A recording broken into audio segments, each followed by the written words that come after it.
Developments in the ongoing church sex scandal in Buffalo's Catholic Diocese. Bishop Richard Malone has placed another priest on administrative leave following allegations that date back nearly a quarter century.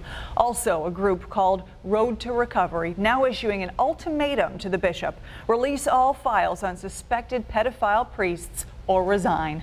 Our chief investigator Charlie Specht following this story from the very beginning and has this update.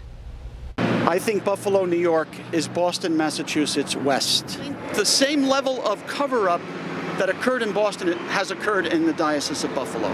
Sexual abuse victims are outraged at new allegations against a Buffalo priest and what they say the diocese knew about it, and they're turning their anger now to Bishop Richard Malone. He's deceiving, he's actively deceiving the Catholic Church in Buffalo. This is making them more and more angry. The anger stems from a report in Sunday's Buffalo News, which detailed the story of the Reverend Fabian Mariansky, who admitted to having sex with a teenage girl at St. Patrick's Church in Barker 2 decades ago, and who was allowed by diocesan leaders to say Mass in Clarence until recently. The allegations of abuse were reported in 1995 by the girl's lawyer, and Mariansky was removed from ministry but then returned, even getting a building named after him at St. Andrew's Church in Sloan, and leaving abuse advocates like Robert Hotzen shocked. This is outrageous behavior.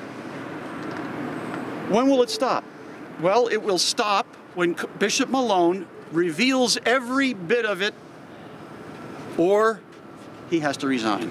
The bishop, in response, issued a written statement that reads, "While these issues of abuse predate my arrival as Bishop of Buffalo in 2012, it has become my responsibility to lead our diocese through the proper handling of abuse from the past." But abuse victim James Falazak says the bishop is to blame here because he chose to leave Mariansky off the list of credibly accused priests in March. If you can't give that information to the public, if you can't give real comfort to victims, you should step aside and allow somebody who has the heart of a shepherd and the courage of a shepherd to do this hard work.